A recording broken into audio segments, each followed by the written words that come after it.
एक और थे बाबा साहब डॉक्टर भीमराव अम्बेडकर, आधुनिक भारत के संविधान निर्माता और दलितों के अधिकार के लिए संघर्ष करने वाले महामानव। वहीं दूसरी ओर थी राष्ट्रीय स्वयंसेवक संघ, जो 1925 से हिंदू राष्ट्र की कल्पना को लेकर काम कर रही थी। लेकिन क्या आपने कभी सोचा है कि बाबा साहब ने आरएसएस को लेकर क्या कहा था? क्या वजह रही थी कि अंबेडकर ने संघ की विचारधारा को नकार दिया? नमस्कार दोस्तों, मेरा नाम है रवि और आप देख रहे हैं डाकघर। बाबा साहब हिंदू धर्म में फैले जातिवाद के सख्त खिलाफ थे और साथ ही वे उन चीज़ों के खिलाफ भी थे जो हिंदू धर्म को बढ़ावा देने का काम करता था, चाहे वो मनुस्मृति हो या आरएसएस। राष्ट्रीय स्वयंसेवक संघ आज भले ही अंबेडकर को अपना आदर्श मानता हो, उनके विचारों को अपनाने का संदेश देता हो, लेकिन एक समय ऐसा भी था जब आरएसएस और बाबा साहब ने खुलकर एक दूसरे का विरोध किया था। बाबा साहब की हिंदुत्व के खिलाफ की नीति आरएसएस कभी स्वीकार ही नहीं कर पाई। साल 1947 के आसपास का समय था। देश को धर्म के आधार पर बांटने का फैसला किया गया। एक नया इस्लामिक मुसलमानों के लिए बनाया गया पाकिस्तान। घोषणा की गई कि जो भी मुसलमान पाकिस्तान जाना चाहता है जा सकते हैं और जिन्हें भारत में रहना है वो भारत में रह सकते हैं। लेकिन आरएसएस ने इसका विरोध किया।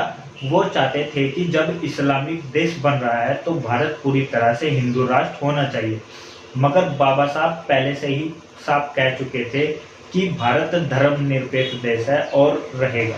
उन्होंने अपनी किताब पाकिस्तान और भारत का विभाजन में लिखा है कि हिंदुत्व लोकतंत्र के खिलाफ नीति अपनाते हैं। हिंदू आपसी सौहार्द, भाईचारा और समानता को खत्म करने वाले सिद्धांत को फॉलो करते हैं, जिसके कारण आरएसएस और अंबेडकर दोनों एक दूसरों की आंखों के किरकिरे बन गए।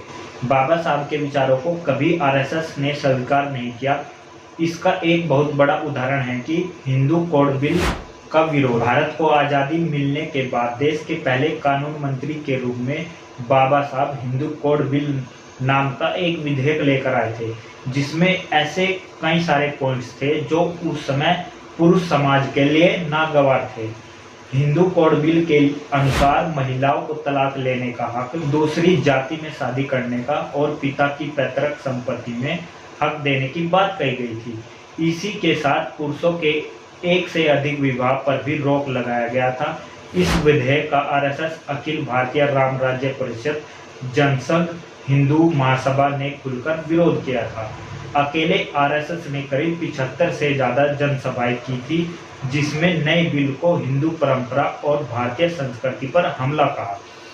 इस दौरान अंबेडकर के कई पुतले भी फूंके गए थे, जिसके बाद तो अंबेडकर की हिंदू धर्म को लेकर चिढ़ और बढ़ गई थी। आज के दौर में भले ही आरएसएस बाबा साहब को अपना आदर्श मान रहा हो, लेकिन यही आरएसएस ने संविधान के खिलाफ कहा था कि संविधान की सबसे बड़ी कमी यह है कि उसमें कुछ भी भारतीय विचारों को दर्शाने वाला नहीं है, सब कुछ विदेशी है। तो वहीं बाबा साहब के विचारों को व्यक्त करते हुए उनके पोते प्रकाश अंबेडकर ने आरएसएस के खिलाफ कहा था कि वो भारतीय संस्कृति को मनुस्मृति में बदलना चाहते हैं।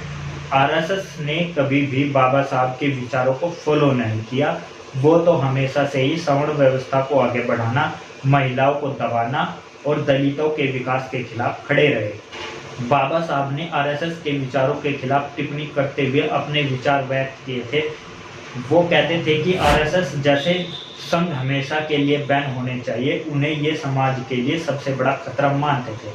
आरएसएस जैसे संगठन सामाजिक व्यवस्था को आगे बढ़ाने के लिए नहीं, बल्कि रूढ़िवादी परंपरा और सोच को थोपने भर के लिए बनाई गई थी, जो मानवता के लिए खतरा है। डॉक्टर अंबेडकर और आरएसएस के रास्ते कभी नहीं मिल सके। एक तरफ सामाजिक न्याय और बराबरी की लड़ाई थी, दूसरी तरफ हिंदुत्व की एकरूपता का सपना। आज भी जब हम बाबा साहब को याद करते हैं तो उनके विचारों को समझना जरूरी है, खासकर तब जब देश में जाति और धर्म की राजनीति फिर से केंद्र में है।